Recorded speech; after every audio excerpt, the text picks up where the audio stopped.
With the Buttkicker Gamer 2, what you see and what you hear is what you feel.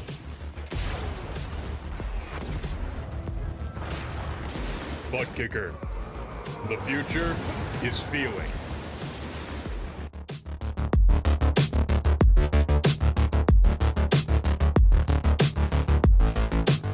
If you're ready to hit the track in the iRacing Ford FR500S Mustang, then sign up for the Barber Ford Mustang Club today. With great prizes from our awesome sponsors, this league is fast, fun, and best of all, free to race in. Take on 6 races of wheel-to-wheel action, all broadcasted live on Pit Stop TV. As a member, you will receive a $500 voucher plus entry into a raffle for a brand new Fanatec H-pattern shifter. Every point you earn on the track is 1 entry into the raffle, meaning you can race your way into a brand new Fanatec shifter drawn on December 15th. Battle your competitors at Charlotte Motor Speedway, Watkins Glen, Road Atlanta, Barber Motorsports Park, Brands Hatch, and for the finale, Lime Rock Park. Join the Barber Ford Mustang Club at League ID 3350 today.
36 weeks of racing, and it all comes down to just 140 laps to decide the champion of the Shake and Bake Racing Buttkicker Cup Series. Welcome to the virtual Phoenix Raceway, located, of course, in the virtual Avondale, Arizona. There you see some of the brand new renovations to this facility, making it one of NASCAR's shining stars.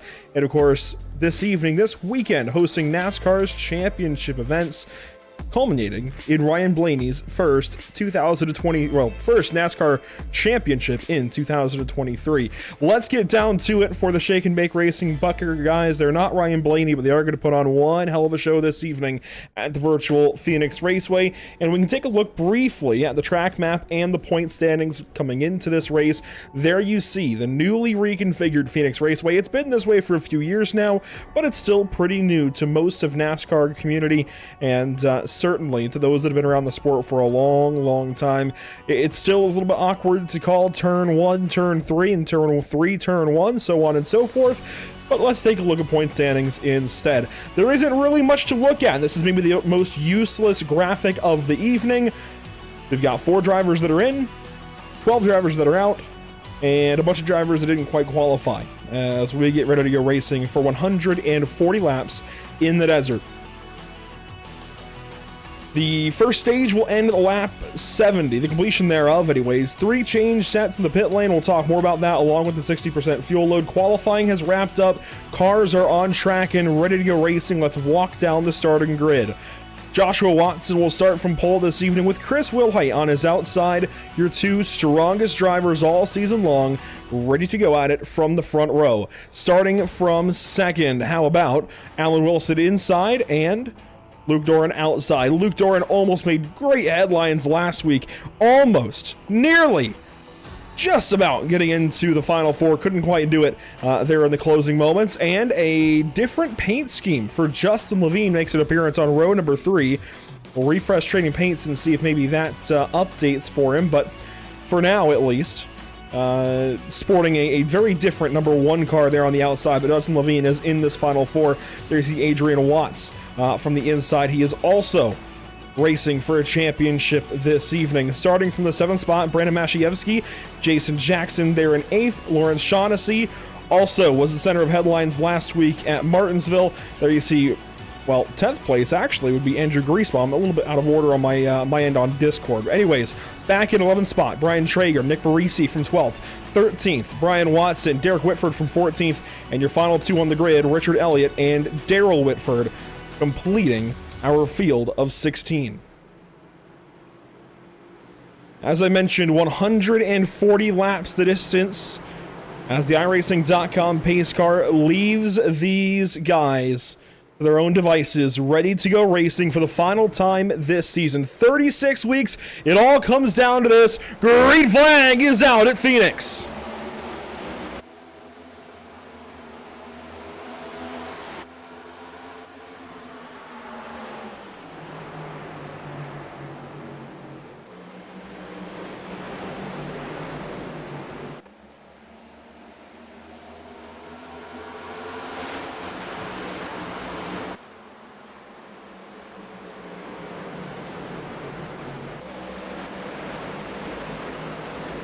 One lap complete. Joshua Watson, the race leader. There you see him fan out across the racetrack down to turn number 1. Everybody trying to find their little piece of track. Justin Levine makes a move currently to the 5th position, racing with Adrian Watts. They race for 4th. Levine loose inside. Watts will take that spot away and go by on the top. So car number 08 into 4th, and Levine falls back, now racing with the 5 car for 5th position. Car number 1 went to victory lane earlier today. That was Ross Chastain at the wheel. Let's see if Justin Levine has the same kind of luck, changing things up. I don't think that was intentional, but a new paint scheme, at least for us, on board that number 1 car. How about your top 2 in the championship all season long? They're right back at it out front here at Phoenix Raceway. Weather conditions today, oh boy, that's toasty. 90 degrees, just about, clear skies, 104 degree track temp, 3 laps complete. Already these tires are going to get some work in on them as Levine now goes fastest. Everybody kind of following in a line right now. I know this is what a lot of fans have complained about here at Phoenix, kind of single lane racing, track position racing. But it takes a whole lot of gumption to be able to get up there and make moves early in these runs. Otherwise, you do kind of sit up in this kind of situation. There's one really good line around the racetrack, and there's not a whole lot of variation you can do about it, aside from maybe this run from turn 4 to turn 1. And there you see Adrian Watts taking a little bit of difference in his line. Levine doing the same. He goes to the outside of the 08 car, and I think that's going to benefit Levine just a little bit as they run down the backstretch. You see Doran in behind. Watts sends it back up the inside of the 1 car.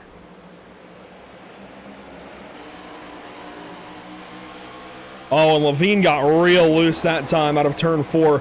That's a problem we've seen with a lot of cars this past week at Phoenix. For once, I was able to watch all 4 NASCAR races, so I feel like I'm a lot more warmed up to things. That said, I also know that these guys will be plenty good to run stage 2. Well, no, they'll have to pit. See, I'm thinking full NASCAR field. So these guys will have to pit in each stage once. They've got 3 changed sets of tires. I expect they'll probably take a total of 3 pit stops throughout this race, and any deviation from that would cost them that set of tires. However, these tires can certainly last for a while. It's a matter of the beating they put on them, especially with these accelerated temperatures, as Levine here brings the fight to Alan Wilson down the backstretch.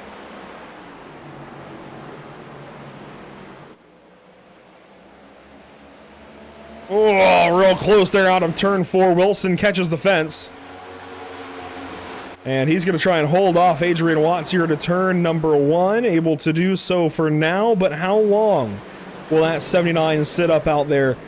Be able to hold off one of our final 4 competitors? Not very long, it looks like. Adrian Watts nosing ahead out of turn number 2 and down the backstretch into turn number 3. Watts not able to get it just yet. Wilson, a good drive out of turn 4, going to get the wall. And that gives up a ton of time. There goes Doran rather. Here comes Shaughnessy. And even Mashievsky takes a look, but he does not bite. A couple of drivers making their return this evening. One of them is driver number 02, Richard Elliott, not here last week at Martinsville. Narrowly missed out on the playoffs at the cutoff race at Daytona. Had a really good run at Atlanta. Definitely a super speedway racer.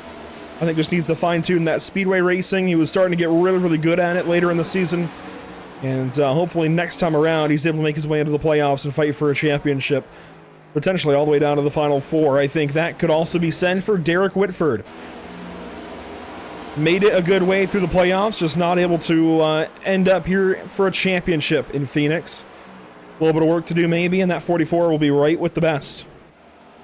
I would also look to Brian Watson as one of those guys. I mean, he was in it last week, I think. I might be a little mistaken there. Regardless, Brian Watson. No, that's right. He missed it along with Elliott. He was also cut out at Daytona. That's right. Those teammates not able to make it. Barisi, I think, also close to going a little bit further in these playoffs. A lot of drivers. We could go down the list of guys that really could have gone further. I think this guy as well. He won a race in the round of 12 to move him on into the round of 8. Brian Traeger winning at Kansas. He can certainly do it other places. Car number 6 just needs to fine-tune a couple of things, be able to close some of the races that he wasn't able to this season. I think he'll be a formidable contender in seasons to come. Oh, contact there for the outside wall. That was Barisi into the fence.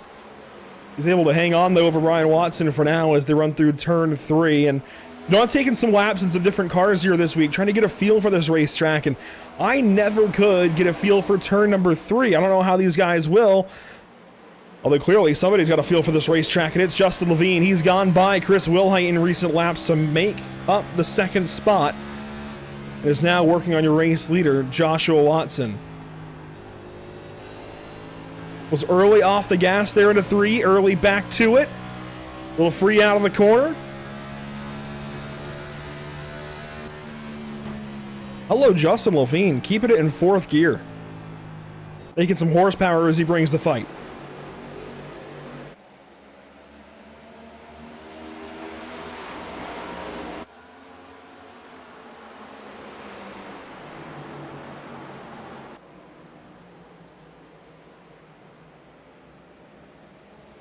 One-tenth of the way through this race.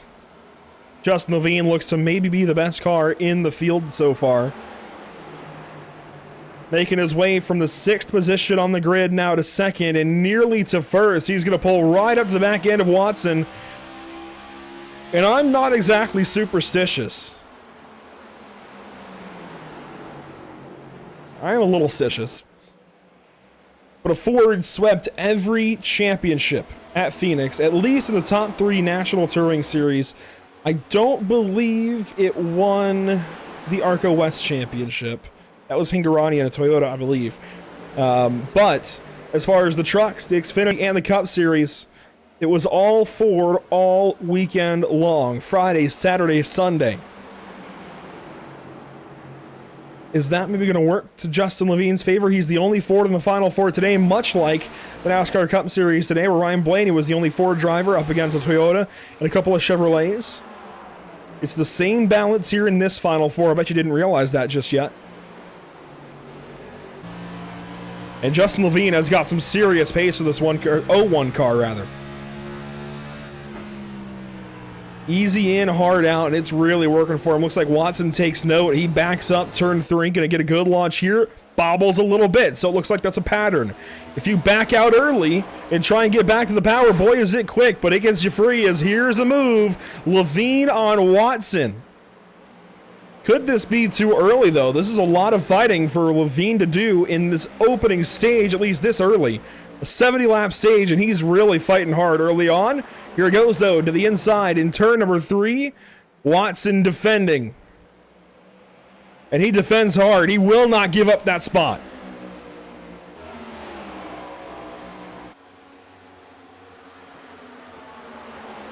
Levine sends it back down on the inside of turn number 1. He's not going down without a fight. Or rather, not backing out without a fight. Gets free there at a turn 2. That's going to open the door for Chris Wilhite. And Levine scrambles and locks back in there at 3rd position. I was starting to get a little bit weary of how much battling he was doing, and rightly so. He falls back to the 3rd position, nearly to the clutches of 4th place championship competitor Adrian Watts.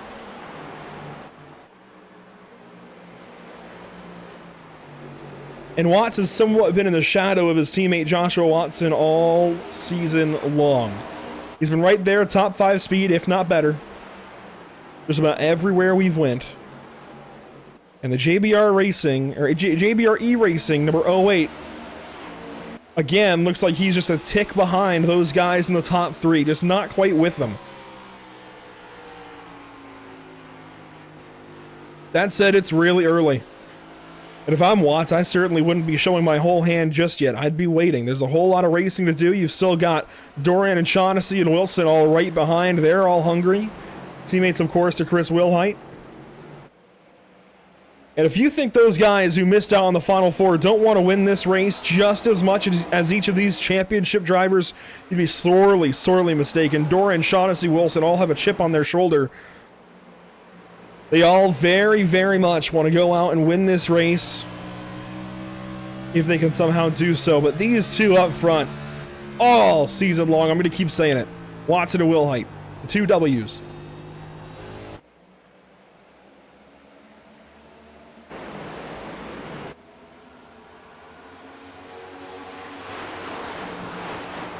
They all sail it off at a turn number 1, opting for slightly different lines, and I think as this run goes on, you're starting to see those lines open up. Early in this race, very much single lane.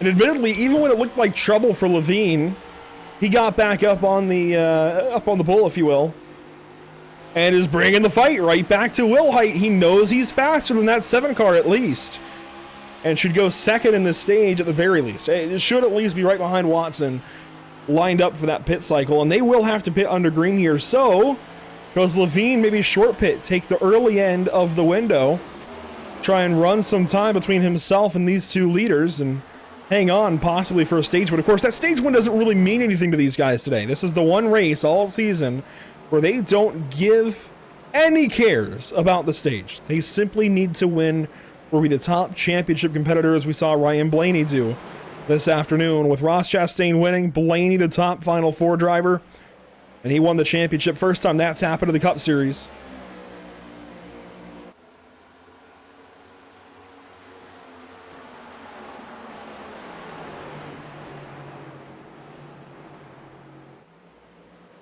Jay Becker in the chat pulling for Will Height.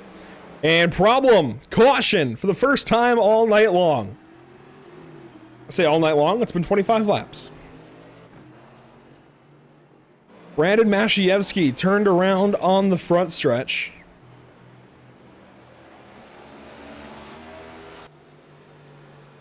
It's been a difficult back half of the year for Mashievsky in the 93. He was so good for so long. Here, though, out of turn number 4, got loose again, comes up. Look out, Brian Wilhite! Oh, caught the 6 car.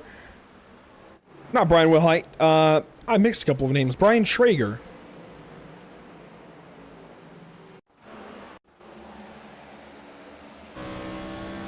From Traeger's on board. Grabbing 5th gear. Here comes the 93. Clyde Traeger was able to woe that car down. No contact with any wall. That could have been a lot worse. That maybe should have been a lot worse, frankly, when you see how sideways and how out of control the 93 car was. Here's a look back at it from the blimp. Loose there out of 4. Loose again on the apron, and that's the risk you run going out of the apron. It really unsettles the car. And that is the sort of thing that happens. Pit stops very much underway for the entirety of this field. And there you see the first driver out. It'll be Watson, Wilhite, Watts, Levine. 4th car out of the pit lane. And a couple of cars remain in the pits. There you see Mashievsky, Traeger a little further back.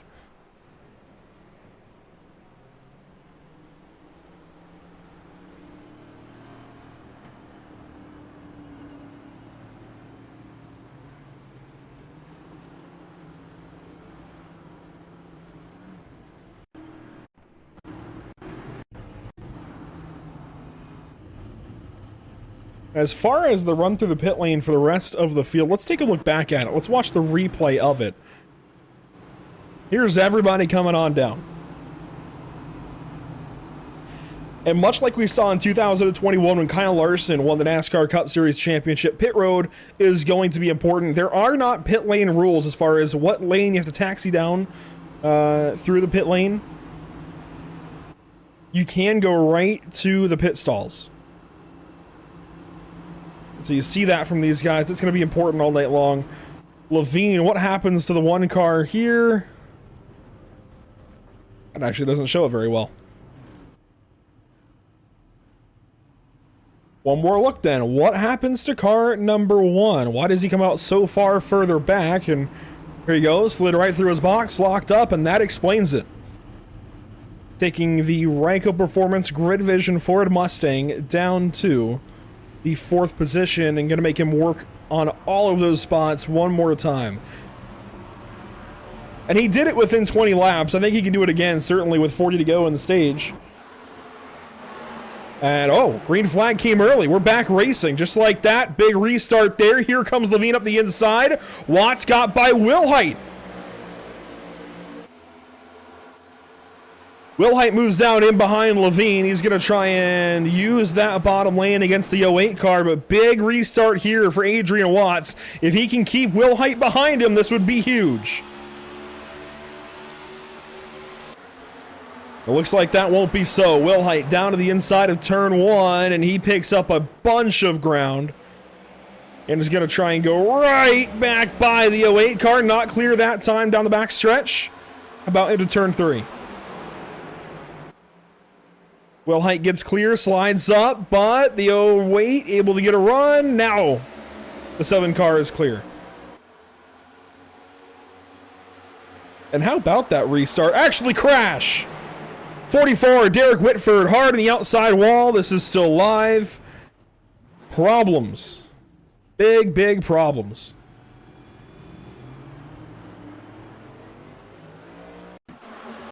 We were going to go for a replay, and it turns out we're going for a different replay. Car number 44. Looked like he got loose on his own. Once again, loose on the apron transition, came up. Big junk into the side of the 93. Mashayevsky. I don't want to call it karma. I don't think that'd be the right word, but certainly unfortunate.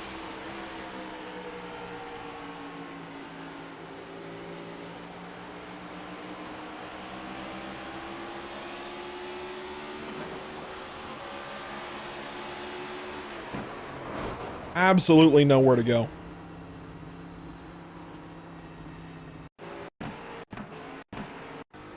What that does is enable us to go back and look at the restart. Watson inside. This is a replay. Watson inside. Wilhite outside. What happened here? Coming to the green that got Watts that position. Big time restart there for Watson.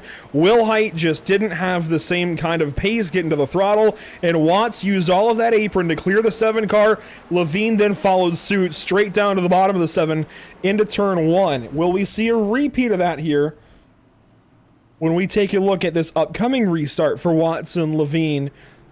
Will that third position become second very, very easily?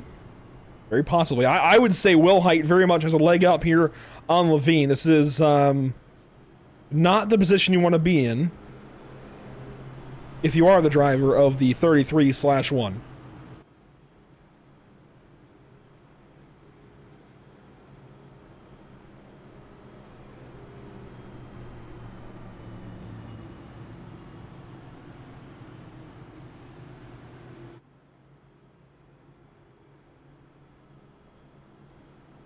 While these guys pace around under this second caution period of the race, a quick look at race info. 2 cautions now for 6 laps, working on 7.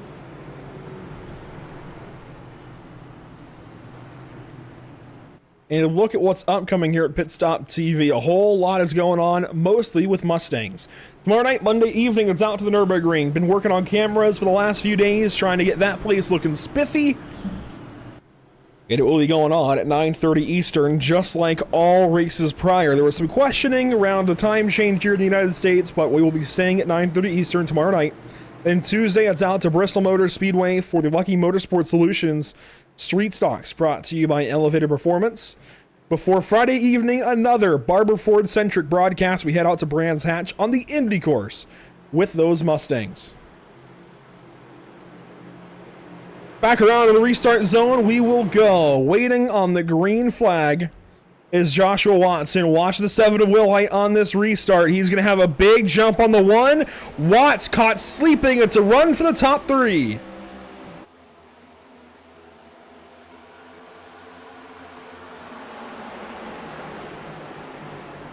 Wilhite not super aggressive there on the restart as we take halfway in stage 1.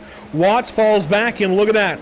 We get right back into our cycle. Watson, Levine, Wilhite, Watts. I think that's the pace these guys, the order of the pace these guys have had for most of the race as we watch the field come through on the front stretch. Such an interesting, unique place to go racing, that's for sure.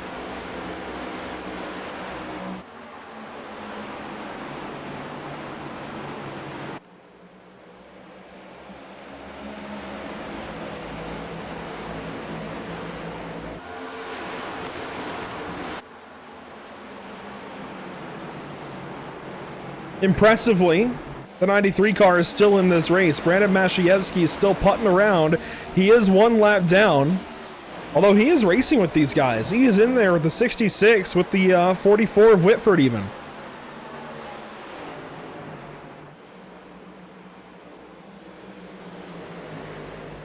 Up front, Levine starting to get closer and closer to Watson once again. This fight, I think, is going to be one that lasts for a while. I think Levine's going to be semi-hesitant. I think Watson's going to be able to control this race for a while. He's led every single lap of this race so far, all 38 that have been completed.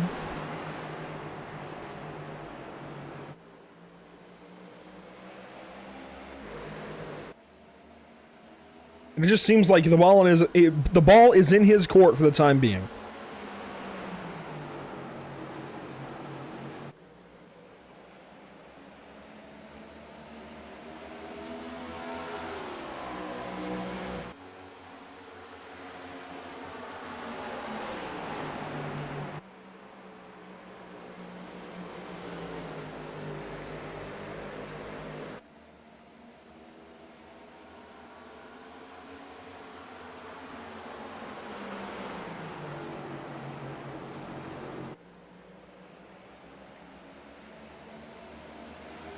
Here we go, big move from Justin Levine, looking for the top spot at Phoenix. We've seen this before, but Watson was able to defend it. This time, though, can he keep Levine back? He started 6th. He's the lone Ford in this final Ford. He got loose at a turn 2 once again. Rinse, repeat, same song, second verse. Only this time, Levine was able to hold it together. Didn't fall all the way back to 3rd place behind Wilhite. And I would have to guess that the 7 car knows what's going on here. He's going to sit back. He's going to let these two fight and save his stuff. That's why he's all the way to the back end, or the nose rather, the front end of the 08 car of Watts. I don't think he's pushing right now.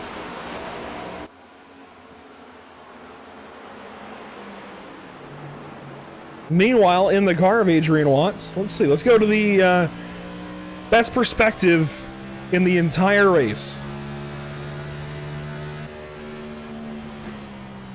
Watts even sounds like he's lifting a little bit early there for turn 1.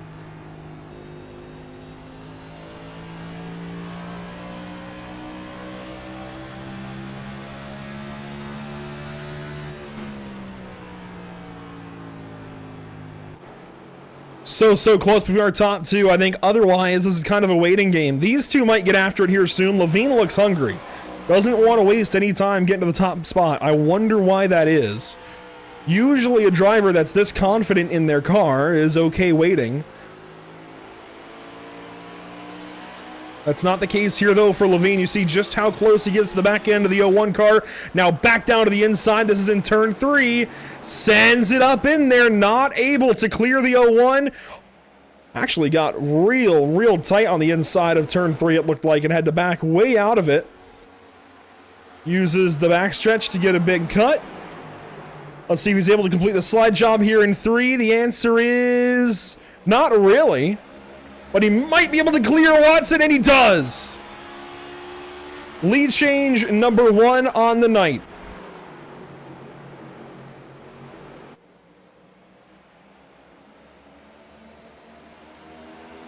Justin Levine to the top position, and he takes the top lane, if you will. The normal lane, it feels like.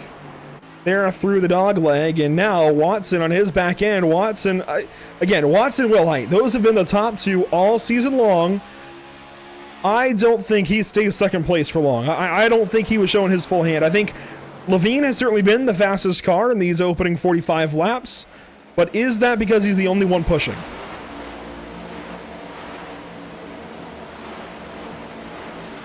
I think the answer to that question might be a yes.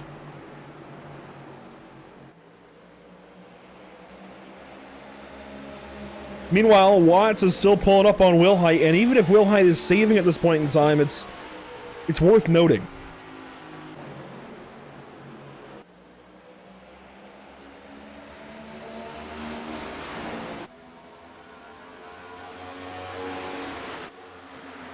So back in our waiting game, our holding pattern, if you will, for the rest of stage 1, I feel like, until we see maybe a battle just like that. Wilhite Watts, almost contact in 3. And if you go back to Martinsville 1 week ago, Adrian Watts was doing everything he could to go to victory lane at Martinsville. Knew the point situation, knew what he was up against, and gets into the wall there in turn number 4. But he absolutely sent Chris Wilhite into turn 1, I believe it was, maybe turn 3, and spun the 7 car around. One of the, I think, most dramatic moments of the season, at least from what we've seen here at Pit Stop TV. This week, a very different story. Watts does not have the pace. He did for a little bit there on Wilhite, made a mistake, got the wall at a turn 4, and look who was ready to pounce. Wilhite's teammate, Luke Doran.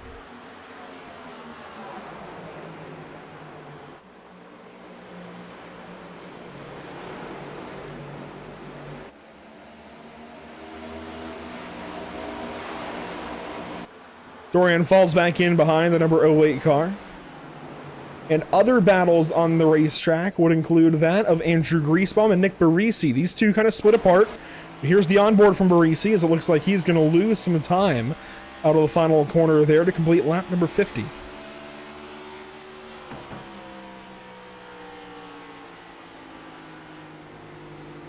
chasing the Reds, 78 just ahead. Greasebomb has been a somewhat part-time competitor this season. Has had some pretty good speed at some different races. Been a little behind the 8-ball at others. Kind of a mixed bag of what to expect from Greasebomb today. About a 10th place run, and that's a little bit off, if I'm being entirely honest. Not where he wants to be, not where he necessarily needs to be, maybe, although I think he is. The top of those already, well, the top of those that didn't qualify, I believe. If I look at the standings again, I'll find out. No, he's actually going for it with Brian Watson, who's 2 spots further back.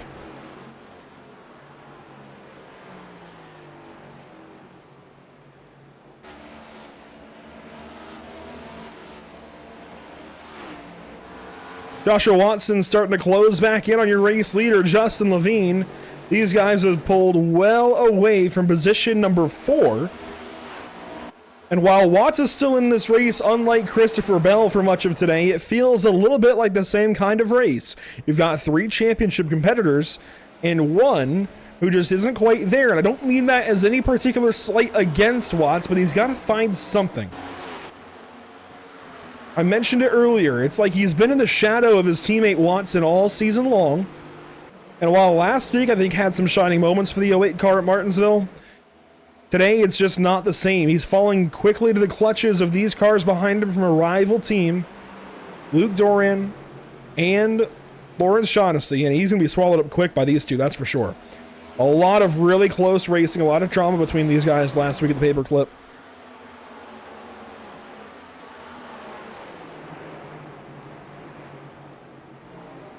If they smell blood in the water, they're going to go for it.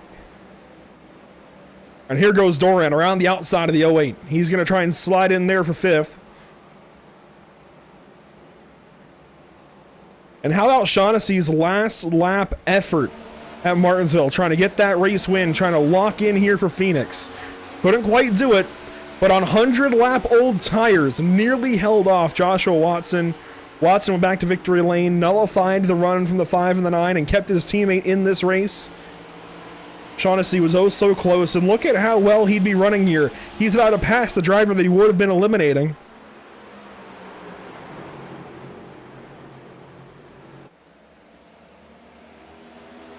Really good fight between these guys. Locked side by side. This is for 5th.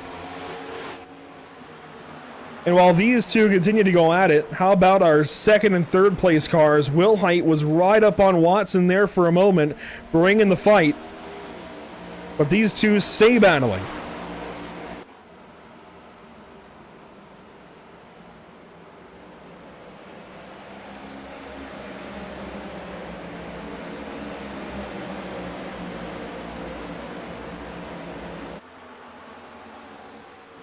This is bringing Alan Wilson slowly into this fight for 5th position, and the 79 could certainly use a pick-me-up. Wasn't in the race last week. Eliminated from contention. He won back at Las Vegas early in this season. Back on the West Coast here, would love to grab at least a good finish, if not a race win. Wilson looking at this fight, I think just wondering when it's his turn to go on through.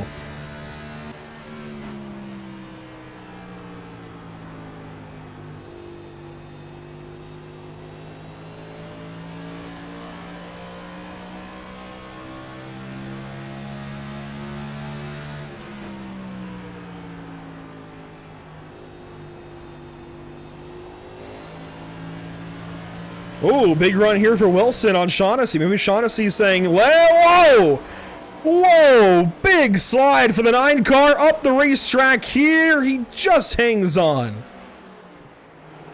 Wow. And Barisi comes sliding in on the moment. Great catch from Lawrence Shaughnessy. Oh, that's not quite clear. Shoves the 08 into the fence. Not the 08, the 78. Be a lot more dramatic if it was the 08.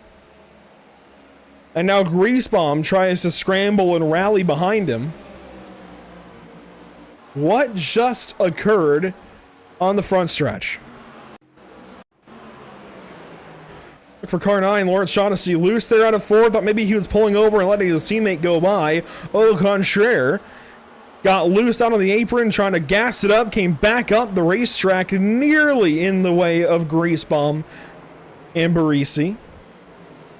And then here out of turn number 2, watch him try to just get up in front of the 78. Oh, that's close.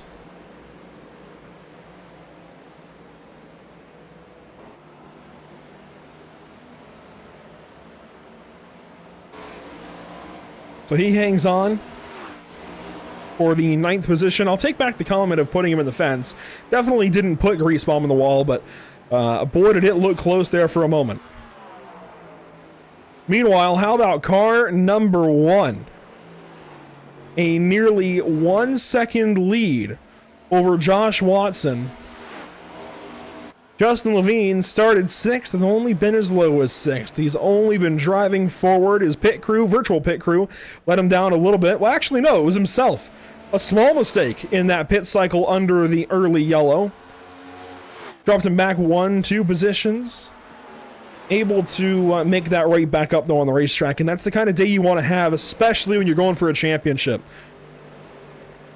If you're going to give anything up in the pit lane, you want to be able to make it back up on the racetrack. And car number 33, car number 1, whatever you want it to be, Levine has been able to do that.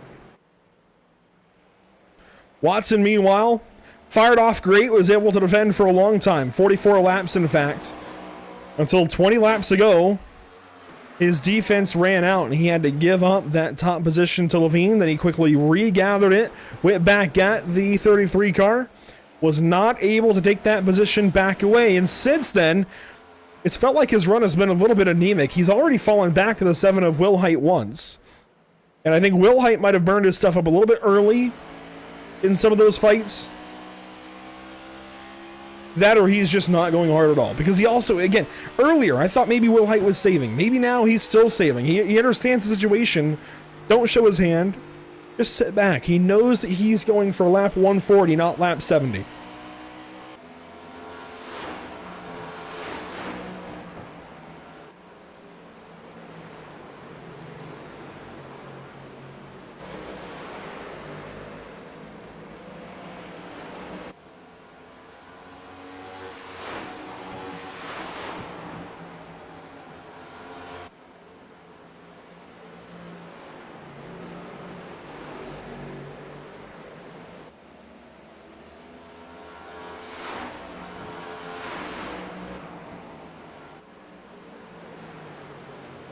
Second place starting to heat up once again. Watson's still trying to hang on over Will Height. 3 laps to go in the stage. No caution. I just realized that. I think I said earlier there'd be a yellow. There is no yellow here for the stage. I would guess it's still a 2-stop race to the end. I would have to imagine that we still see these guys pit maybe a little bit after the stage end here. Let's see, they got 20 laps or so knocked off from the beginning. Make it 120 lap race. Yeah, maybe around lap 80. If the fuel window works out for that, maybe around lap 80. If they don't quite have them, and they go for what, 50 laps here? It's going to be close. It's really close if it's a 1-stop or a 2-stop, given the short run they had earlier. But right now, man. See, we've had 2 oval leagues on the channel really predominantly over the course of 2023. The UFL Elite Series on Wednesdays, and this Shake and Bake Racing Buttkicker Cup Series here on Sunday evenings. And the main difference between them, despite not even, ignoring car differences, ignoring schedule differences, all of that, the main difference between what you see for a product on race night is there stage cautions in UFL. There are not stage cautions here in Shake and Bake, and that always gets me. No stage cautions here means this is essentially your race to the end, because that was the end of stage 1. So Levine, Watson, Will Height, your top 3, Doran 3rd, then Watson 5th, sorry, Doran in 4th, Watson 5th, then Wilson, Traeger, Jackson, Shaughnessy, Watson. So, bearing that in mind, knowing that this is the race to the end, more or less, Levine has a 2-second lead. There would be no sense made for Will Height to be saving. He does not have a guaranteed yellow up ahead. So I will correct everything I was talking about earlier If Will Height isn't going, he's doing himself a bit of a disservice. Meanwhile, Ryan Traeger is working through the field. He's got some semi-better tires. 7-lap better tires, that is.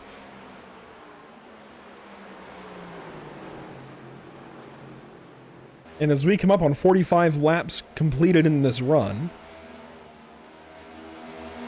I think we'll be thinking about pit stops soon. And really, I think it'd be more like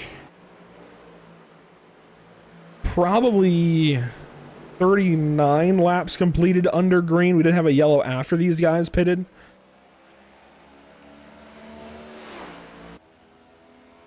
Based on the 60%, I would think their fuel window is probably about 50 laps, maybe 55 or 60.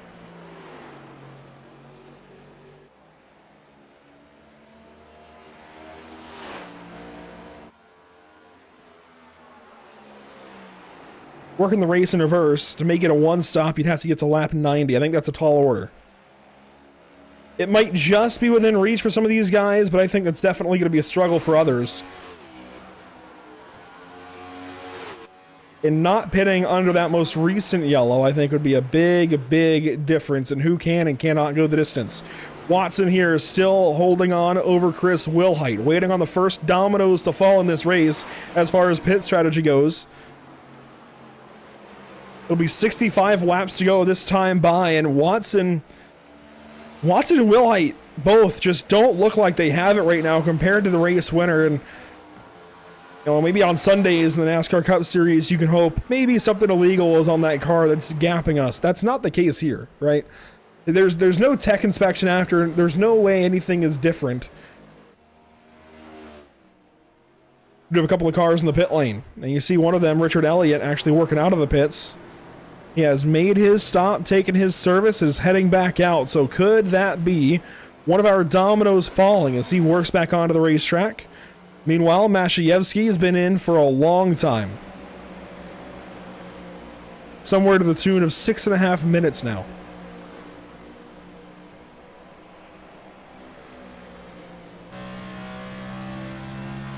On board and in the cockpit of Chris Wilhite, these guys are running fourth gear pretty consistently. I haven't seen much fifth gear out of the leaders. And that's going to make a difference on fuel economy as well. If you were to upshift into fifth, you could save a little bit.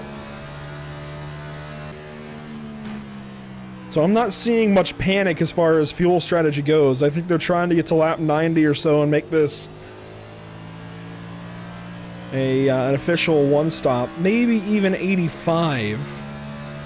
Depending on what their cars can do on fuel. I think it's somewhere around there, maybe a little bit longer than 55 laps. So having that caution to save under, I'm sure it was kind of right on the money for what these guys needed to make it this one-stop race under green. But it's looking like it's shaping up to be, and time is running out. Phoenix is historically a pretty quick race for the NASCAR series. All three of them. It's a 1 mile in length, and they run about 300 laps even in the Cup Series, 312.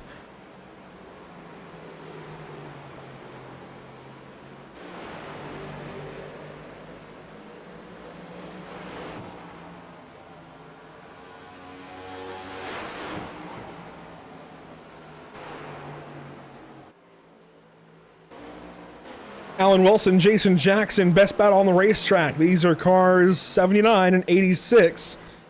Racing for 7th. Wilson has burned his stuff up. Jackson looking to move into the 7th position here this evening. It's been a strugglesome season for him. I can't think of many shining moments. At least not that we've seen. I know we've covered a pretty select number of races. So that's no insult to the 86 car.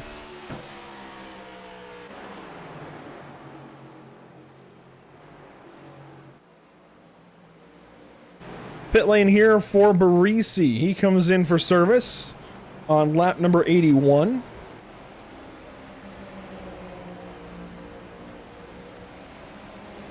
And this will be a pretty routine stop for car number 66. Again, another domino falling. Elliott, I think, made this a 2-stop race. Barisi looks to be making it a 1-stop race still. So I think the pit window has just about opened up as here comes Levine, rather, around to lap the 44 of Whitford.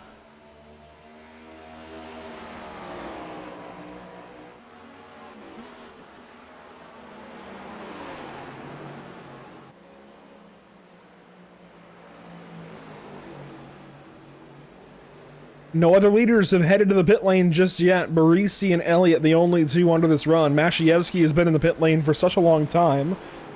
Now working on 10 minutes. I think just making repairs, maybe out of this race, out of this season. It could be, as we start to see cars get lapped. Here we go. Jason Jackson, another domino falling. He comes in. And he's teammates, of course, with Barisi, so we could be seeing a team alignment on the pit lane here.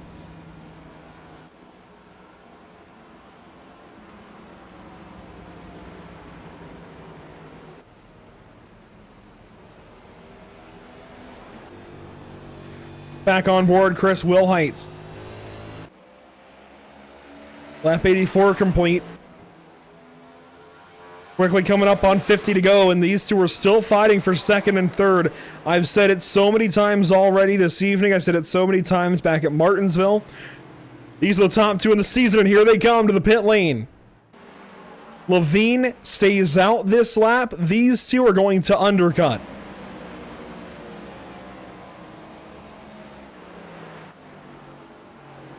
And here you see the slow race down pit lane. Watson on the inside. Wilhite is going to have to give up a little bit of time here. Come around the bend. Wilhite has to give up enough time to just kind of slide in behind, and there you go. They find their places in the pit lane. First and second stalls. They go up on the jacks simultaneously. And now here comes Levine. Here comes Doran, Watts, and more. Everybody coming in this lap. Watson down and away. He will win the race off pit road, it looks like. Wilhite, no! Wilhite got the jump. I think a mistake out of the 01 car. That's going to be significant. Waiting on Levine now to leave his box. You see Doran, Watts, everybody else coming in. Wilson comes in. Grease bomb. And Levine is out. Pretty solid time. It's actually faster than the other two that he's racing, and you can see that evidenced by him staying well ahead of Chris Wilhite, who slides back in front of Doran and others. Trouble for Adrian Watts. I think he might have been speeding on entry. He's been here for a while, 30 seconds. And a bad day gets that much worse for the fourth competitor in the Final Four.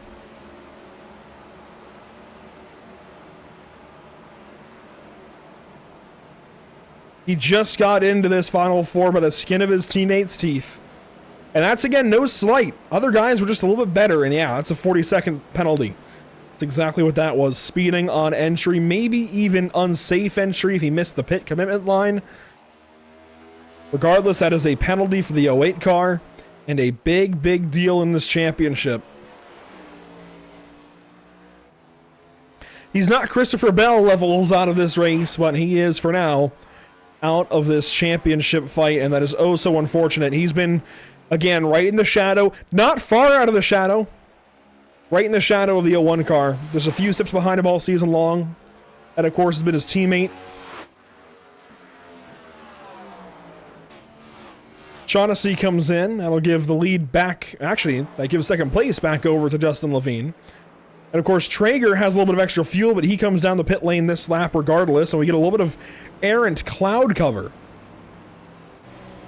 The sim still says clear, but if we take the scenic look, you can see some clouds building over turns 1 and 2. That is very much not clear skies. Not completely, anyways.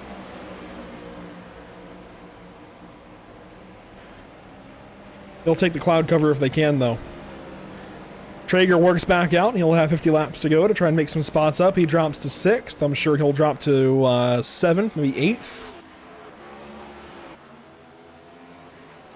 7th place it is. Brian Watson into the pit lane. And that will give his teammate Adrian Watts a spot back.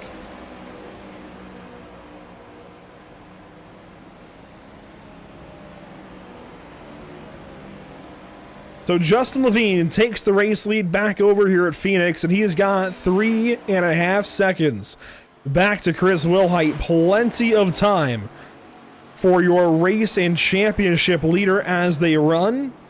We'll go pit stop TV side by side with just under 50 laps remaining at the Jewel of the Desert, Phoenix Raceway. Less than 50 to go. We won't be gone long.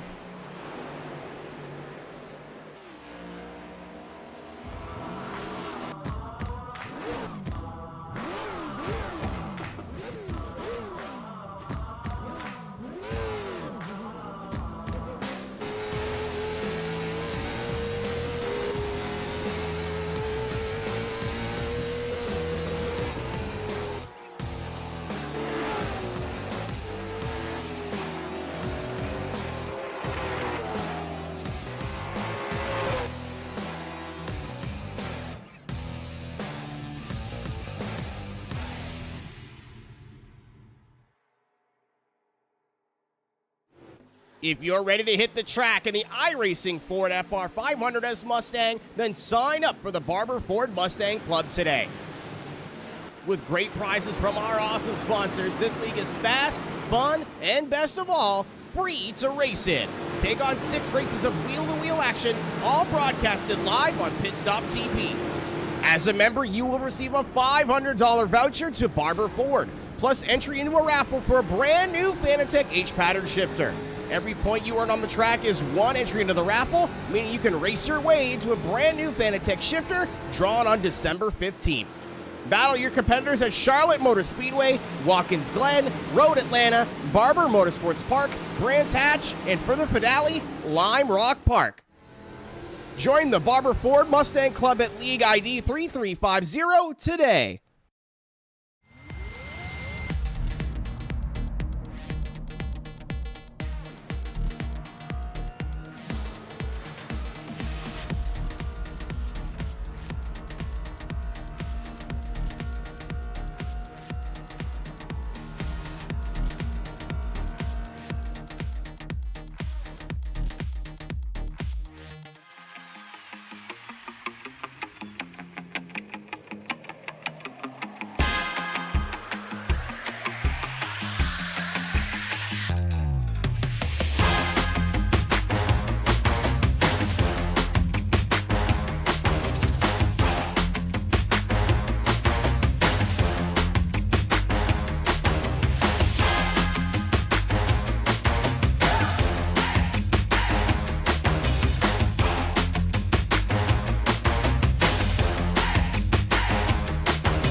Look at that side-by-side break. You kept view of these two. 41 to go. Joshua Watson inside, Chris Wilhite outside. This the race for second place between the top 2 drivers of this season. Watson trying to take the spot away. Wilhite trying to hold it. Watson slides back in behind the Toyota. And those 2 positions will hold station. No change just yet. This all while Justin Levine gets further away. Actually, I say that. He's not much further away. 3.3 seconds still the gap. Now 3.4, maybe opening up a little bit as Wilhite runs wide. Opening that door back open for Watson. I think Watson might have stuck his nose down there, and that's why Wilhite was a little bit higher up the racetrack. Inside of 40 to go now in this race, in this season, in this championship fight. 4 cars are in it. Those are Justin Levine, Chris Wilhite, Joshua Watson and Adrian Watts, but these two continue to battle, and that might have been just enough for Watson. He doesn't quite have Will Height cleared. Will he here in turn 3, or will Chris hang up on the outside? Chris stays there. No room given. These two both using Ryko setups.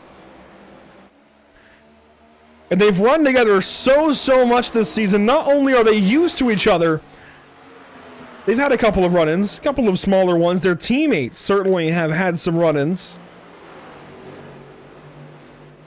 I think this could be all of this coming to a precipice between Highside Motorsports and JBR E-Racing. This is the highest stakes battle they've seen all season long. This is no longer the opportunity to race in the Final Four. This is the race in the Final Four between these two. And sure, Levine is out by 3.5 seconds, but if these guys keep at it, and Levine has some kind of mistake, they are the first ones up to go fight for this championship. So this battle still means that much to these guys. With 36 laps to go, time is winding down. Watson, a big move way to the inside of the racetrack. Doesn't help him much. You cut some ground down there. You also end up moving a little bit slower on entry to turn 1. And the car who takes the wider line actually carries more pace into the corner. Also a battle on this racetrack, Barisi and Wilson. Not much of a battle. Wilson is a little ways back in 9th spot. And a driver who looked oh so good in nearly the top 5 earlier in this race has really started to fall back, and unfortunately I don't think he'll be making his second, or I guess his most recent, his final trip to the West Coast this season, a memorable one. A spin somewhere. Hello. Who was that?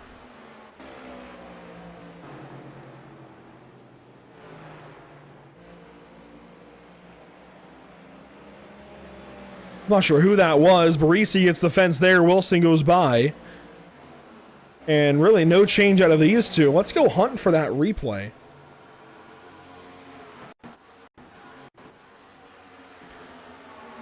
Was it maybe Brian Watson?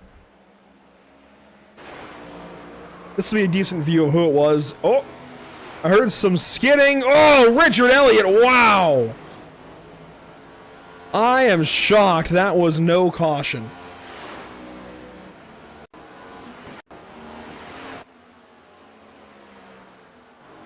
Watch Elliott in the 0-2. Talked about him earlier. Close to making the playoffs. Couldn't quite do it. Ended up eliminated with his teammate Brian Watson at Daytona. Takes the apron transition there. Slides up the racetrack right in front of Jason Jackson. Wow. What a miss from Jackson to stay in this race. And now Elliott falls a lap down, at least a little further a lap down, I suppose, as Shaughnessy from the 7th position takes a look to the inside of the 0-2 car. Will Height and Watson stay 2 and 3. Levine nearly has 4 seconds on these two now as he works through more lap traffic. This time by, it's 30 laps between your race leader and a championship. And I don't think there was any point in time this season Levine was ever a championship favorite. In fact, the races we checked in on earlier in this season, he really wasn't much of a factor. Maybe a top 10 threat, never even a top 5 threat that I can recall. Certainly not a championship threat. Oh, how things have changed. Oh, how Levine has changed his favors, turned the tides, whatever you want to call it. Now with 29 to go, he's got 4 seconds on the 2 winningest drivers of the season. I'm sure these guys probably have 25 or so wins between them this year.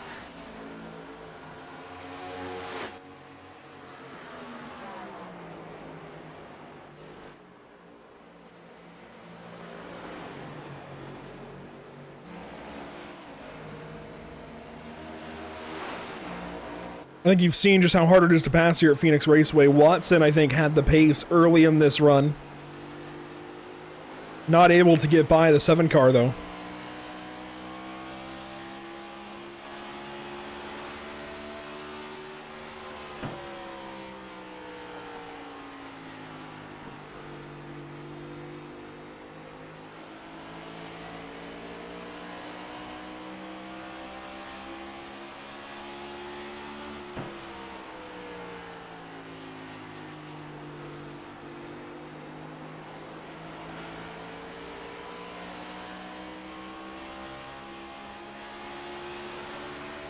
Bottom right of your screen, you see the gap between the 01 and the 7. Growing and growing.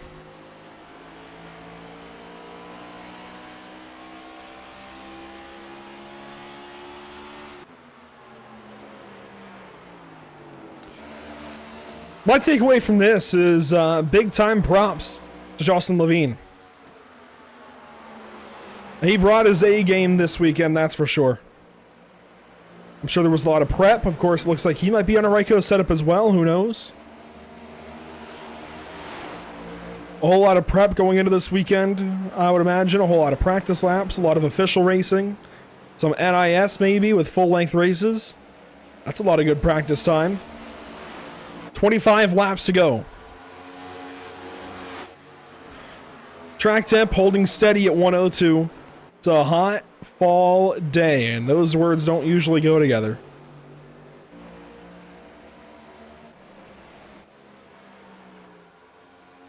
And here in a moment, Levine will lap the 79 car in 8th place. These guys working on a 100 lap run nearly.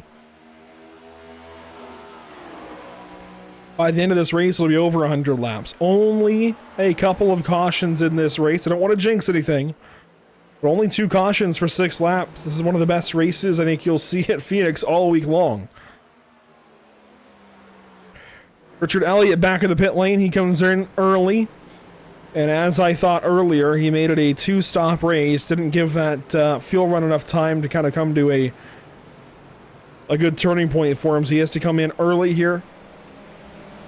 Get his fill of fuel, and he drops down to 3 laps behind the race leader.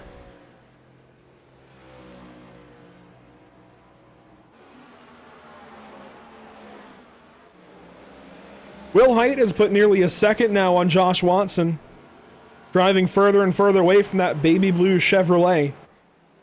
And I don't have the win totals in front of me. It's not entirely accessible from the league, but I know it's a lot. It's way, way up there. Most weeks, I would see a post from the league about the 7 car going to victory lane. If it wasn't the 7, it was usually the 01. And then on occasion, it would be the 33 of Levine. Maybe the 08 of Watts.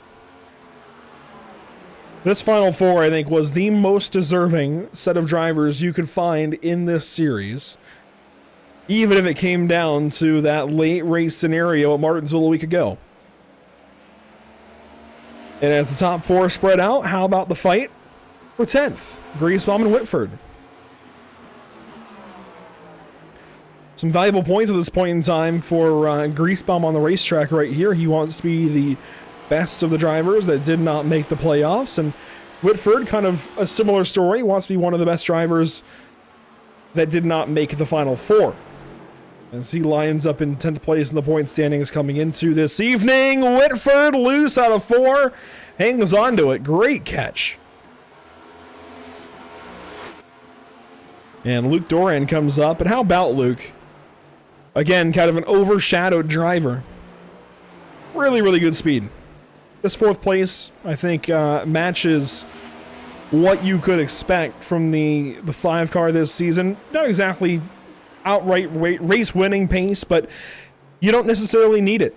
He nearly made the Final Four just by putting himself in the right situations, and I think we're seeing that again this evening. A really strong driver, a really strong car, and a really strong team. Maybe a few steps back of outright winning races on these long runs, but certainly has got the pieces together to go contend for wins. And if a caution came out, I would put him right in the conversation to go up and get a win. If not, for the 3 ahead of him being for the championship and him not being in contention. I think if you throw that out the window, the 5 car would absolutely be a threat in some late race scenarios. Side by side, Whitford goes by Grease Bomb, which means we can now look to Jason Jackson and Brian Traeger. Again, Traeger showing that he can go run well in this series. I mentioned his win back at Kansas earlier in these playoffs. Just not able to contend the rest of the round of 8. Had some trouble here and there, particularly last week, coming to the green flag at Martinsville. But while he puts some fight here on Jason Jackson, this is a reminder that Brian Traeger's got some pace. No, he's not in the Final Four. He's not racing for a championship. And truthfully, I think he might have been kind of a 5th or 6th place driver this season anyways. But he's close. He doesn't need a whole lot to be up there with those guys. I think pretty similar to a Lawrence Shaughnessy. And coincidentally, those two are right around each other on the racetrack again here as Traeger makes a move there on Jackson. That's good for 5th. Shaughnessy's next up behind these two. And that's no accident. I think Shaughnessy is close as well. I think everybody in this top 7, 8 even, they're all very, very close to each other. Very, very close to contending on a weekly basis for race wins. Tonight, the championship 4 simply brought their A game, especially this guy. 15, now 14 laps to go at Phoenix Raceway. Time is ticking down for the rest of this field, and he continues to put laps together. Now 78 laps led.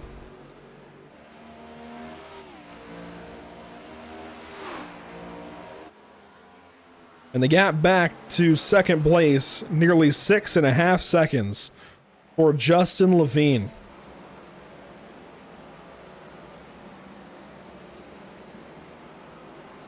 Will Height exits turn number 4.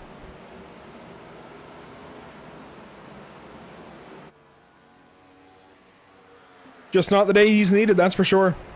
He's been strong. I think in a short run, he'd be great. I think any one of these championship 4 would be great on a short run. Unfortunately, that's not the case. It's not the scenario. It's not the situation.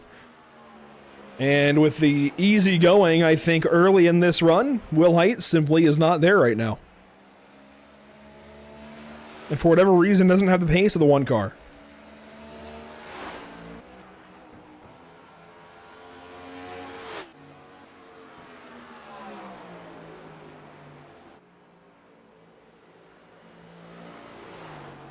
And the same could easily be said for this guy, Joshua Watson.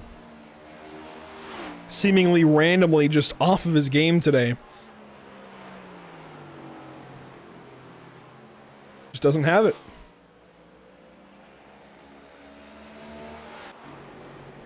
It's the easiest way to sum this all up. They just don't have it, and this guy does. Justin Levine on this long run, looking to put Adrian Watts 2 laps down. I think the life being sucked out of that 08 car.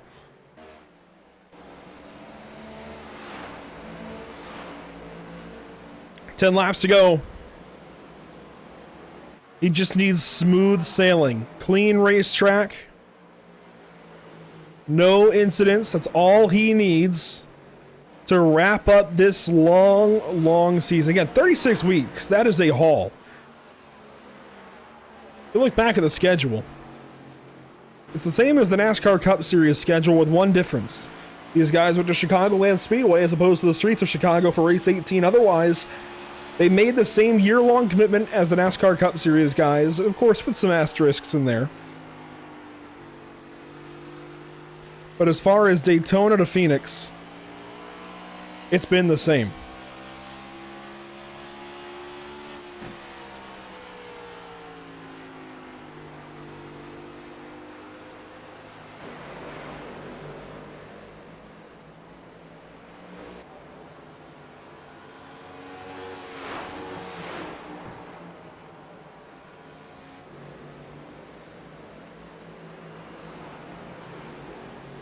In case you tuned in late, maybe you're just tuning in for the first time this evening, Adrian Watts is one of our 4 championship contending drivers.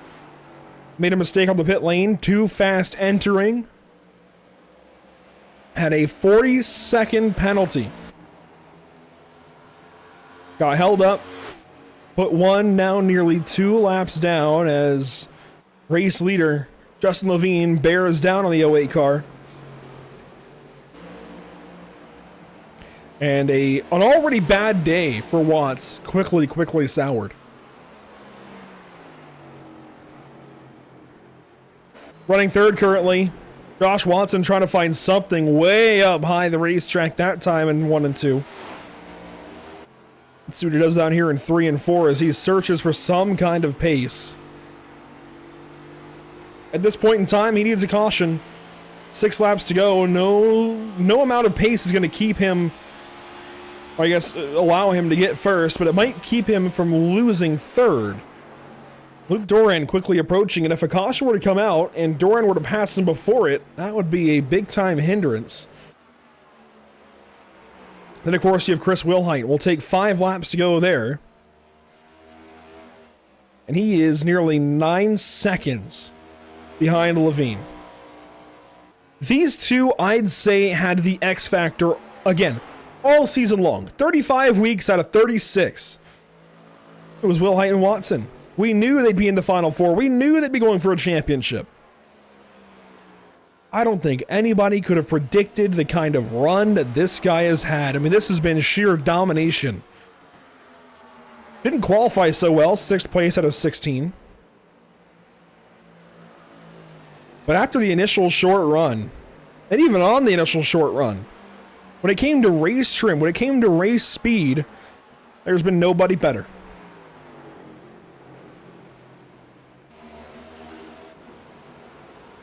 Three laps to go, 3 miles remaining for the 1 car. We can keep saying it all night long. This came out of nowhere. Complete domination of this race. Got a few lap cars up ahead. Directly ahead is going to be the 78 of Grease Bomb, already a lap down.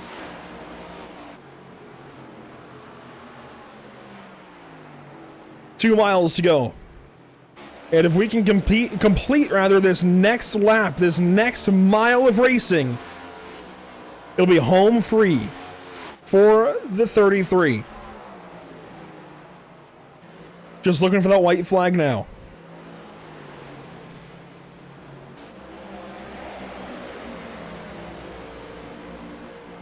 He showed up with the best car. He showed up with the best pace. He was kind of a dark horse in qualifying, but Justin Levine has 1 lap to go, presented by Whiplash Simcams at Phoenix Raceway.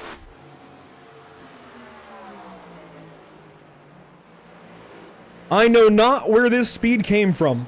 I know not how long he was practicing for this particular race, but it's all going to pay off. Every bit of trials and tribulations this season was worth it for Justin Levine. He goes to victory lane and wins the Shake and Bake Racing Buttkicker Cup Series Championship in 2023. And behind him, nothing else matters. That is your champion. Chris Wilhite, Joshua Watson, Adrian Watts not able to do it. All of the drama in the round of 8 leading up to this, even the playoffs, the summer into the fall, it's all for naught. The one guy who kept his head down more weeks than I think I saw from anybody comes out here at Phoenix with the best car and puts himself in victory lane.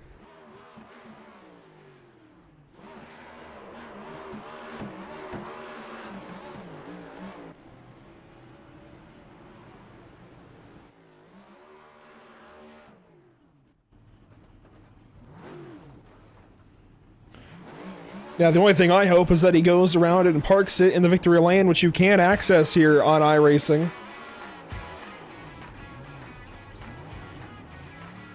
Justin Levine might not have had the right paint scheme. He had the right setup. That's all that mattered. Leads 92 laps out of 140. Goes to victory lane. Secures the championship for himself and his team. And while the other big guys here in the series, they put everything together all season long with themselves, their teams, everything else, it came down to just this one race, and Justin Levine was simply the best. And Justin, if you're out there watching, you can get to that pit lane and get to the victory lane if you still have an engine in that car. It sounds like he does. Might be waiting for it to cool down a little bit.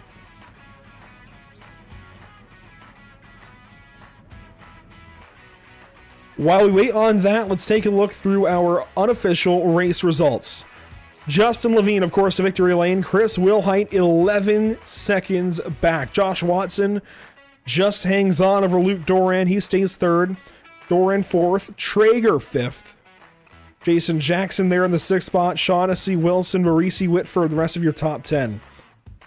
So for your championship 4, it was Levine, then Wilhite, then Watson, then Watts in 11th place. Griesbaum 12th, Watson, Elliott, Mashievsky, and Whitford make up the rest of the field.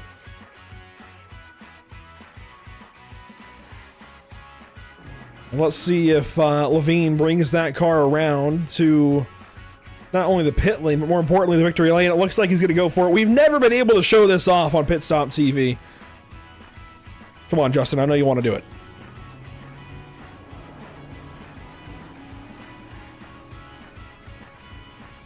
He's going to take the creative, scenic route, maybe.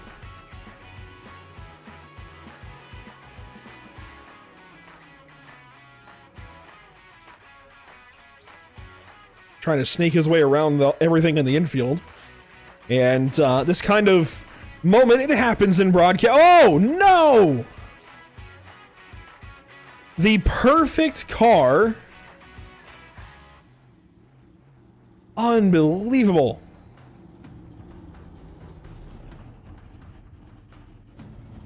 He's going to try and find another way back around as he goes right through the camera perch, apparently. And it looks like it's going to be that hole in the fence right there. And here comes your 2023 Shake and Bake Racing Buttkicker Cup Series champion into the victory lane at Phoenix Raceway, parking it right where it belongs. That's perfect. That's exactly what we wanted. Maybe a little bit off-center in his parking job, but a throne fit for a series king, if you will. Levine puts it in victory lane. Such a dominating performance once again. And we will be waiting on our top drivers to make it over to our Discord for some interviews.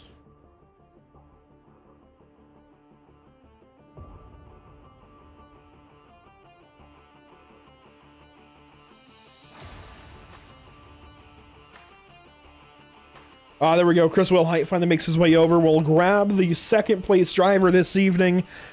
Chris, maybe the best all season long, but it wasn't meant to be this evening at Phoenix, apparently. You just didn't have it for Justin. Is there anything you could have done differently in that long run to the end? Yeah, Andrew, range of emotions here. Obviously, very pleased with a great season that Wayne's bringing home. Listen, I got no idea what Justin had under that hood tonight, but he smoked us, and congrats to him. I mean, it was really, I felt like for the balance of the season, it was kind of me versus Watson, but Justin came on late, and man, he did what he had to do tonight. That the second to last run, we had to save a tiny bit of fuel at the beginning, just to make sure we could make it on one stop. But even after we were pushing, he was pulling away, and then I got in front of Watson on that last pit stop, and Justin was still pulling away. There's just unless now if we would have had a caution, throw everything out the window and see what would happen. But yeah, with that long run, man, he just had us covered. Congrats to him. I've been talking about it all week long with this championship format.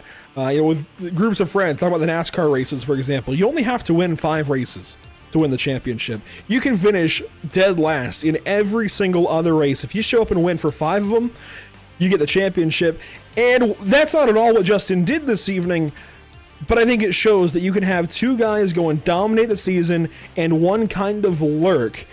Is there maybe a difference maybe in the grind of all season long, making sure you're one of the top two competitors for you and Joshua? Did you see Justin kind of coming from behind? He was quiet, got the races, one that he needed to, and just kind of snuck on through. Is that maybe the way to go as opposed to grinding for the top two spots, do you think? Yeah, no, it's a fair assessment. You know, we were just point racing all year, and just focusing on those podiums and trying to get those stage points and trying to get those wins during the season.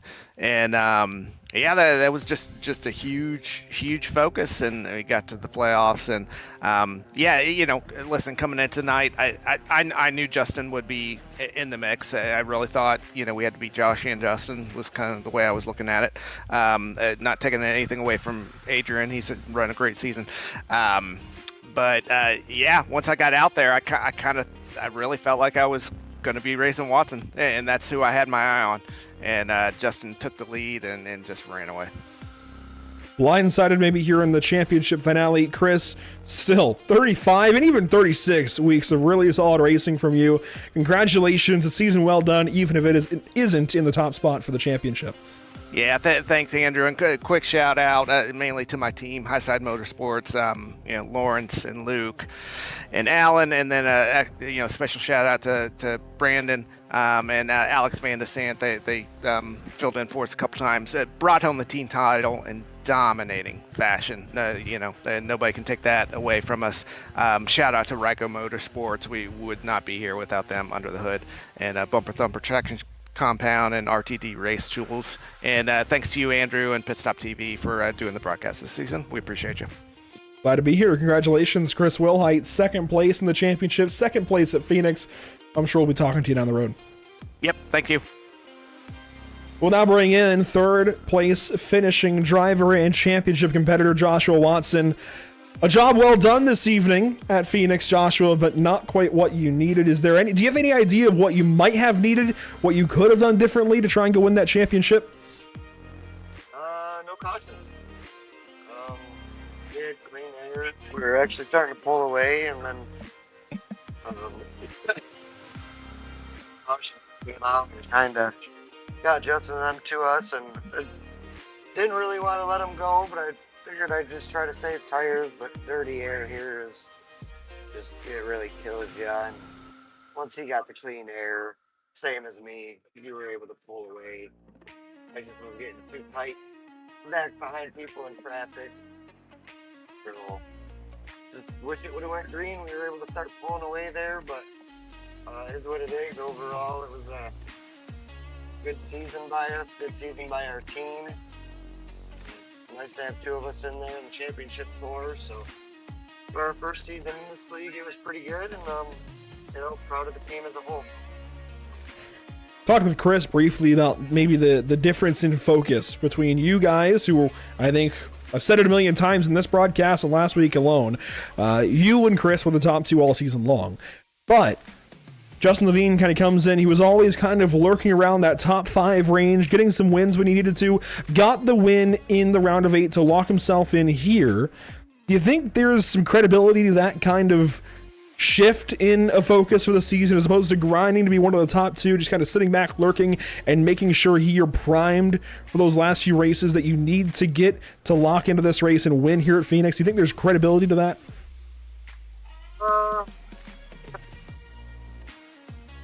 I mean, I knew Justin was fast. I mean, I didn't count any of them out. Justin may not have, you know, got as many wins throughout the year, but I knew he was going to be fast here tonight. There was no counting him out. It was just overall good driving by him, good strategy by him. Yeah, it's just, you know, you get the momentum. We had it all year. He got it kind of late in the year and was able to keep it going, and, you know, rolled in here with it. I mean, we put in just as much practice as I think anybody else between offline and A Open. So, you know, we all put in the practice. Just you come out with a little bit better setup and better car tonight. Sometimes you simply get outpaced. Josh, congratulations still on a really solid season. Really job well done. And of course, third place in this final race. Hopefully we're talking to you down the road. Yep, thank you. Another good day for Joshua Watson, fresh off the win at Martinsville last week. Couldn't quite get it done here at Phoenix, but there is one guy who goes to victory lane and is able to park up on that platform. He had to look for it, had to search for it, finally found it, and Justin Levine parks in victory lane this evening. Justin, a job well done would be an understatement in this final race. You come from nowhere, you lead 92 laps, even after qualifying back in 6th and driving through that top 5. Congratulations. How did you do it this evening? Honestly, I don't know. Like, I just had my mindset on don't slide the tires, and every time I had a chance to get under a person, whether it was Chris or Aiden or even Josh, I would just slide it, and I just had to keep refocusing and calm myself down that, like, long run, keep the tires under it, the car will take care of you. And once I was able to get out front, I just used dirty air and eventually just started driving away bit by bit. I think it was clear those first 20, 25 laps on the racetrack, even through the cautions, you had the pace. It was a matter of the mental focus. And once you found that mental fortitude, lap 44 came around, you went to the front. Is there any doubt in your mind once you get to the front and can use that dirty air? It seemed like you were pretty well confident, even with that 101 car bearing down on you.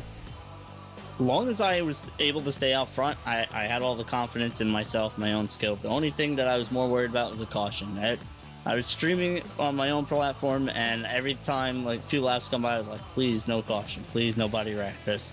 Smooth sailing and we'll be all right. Even coming down pit road, the final stop, I gave up as much time as possible to make sure that I hit my lights and got in and out as smooth as possible. There was no need to push it, and I just had to hit my marks. When I asked the other two about this, they had this focus all season long. They wanted to win every race they could, be the top dogs all season long.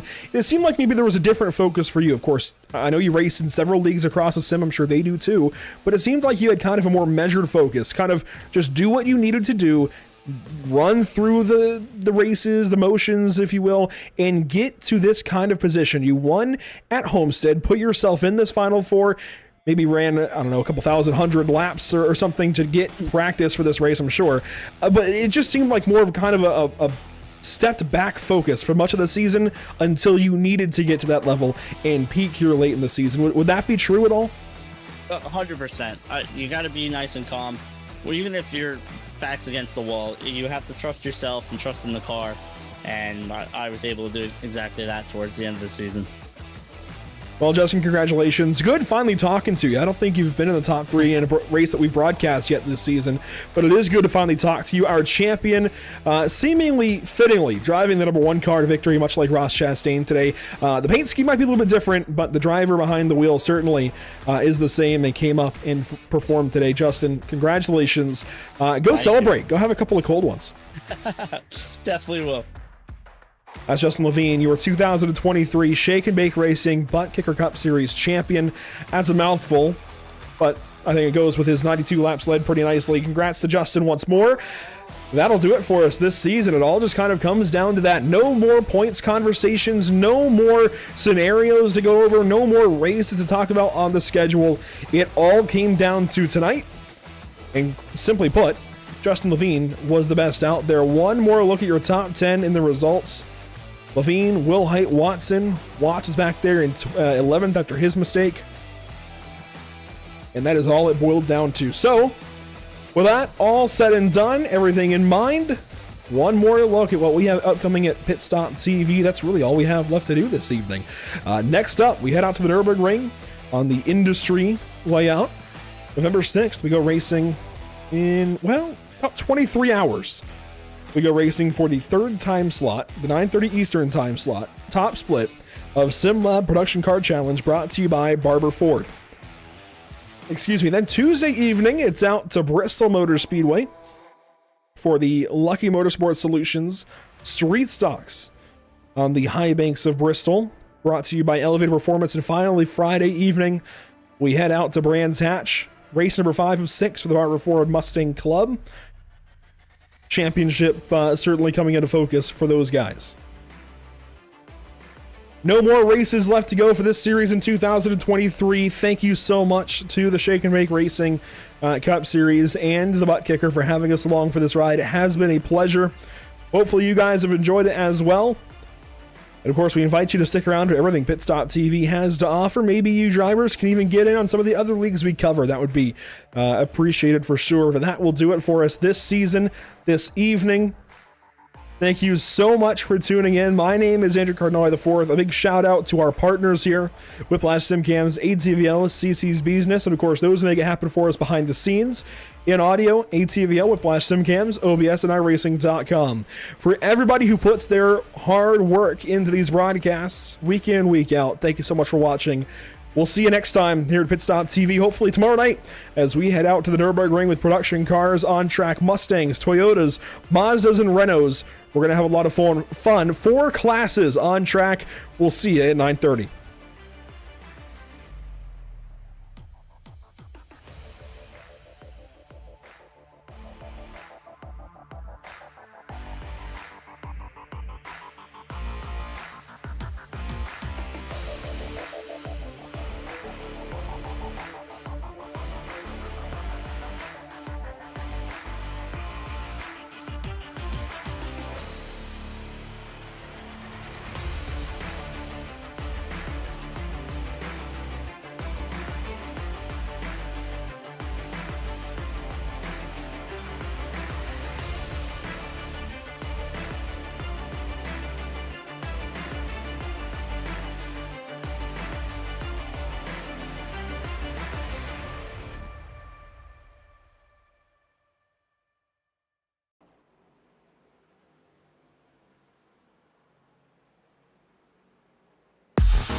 With the Buttkicker Gamer 2, what you see and what you hear is what you feel.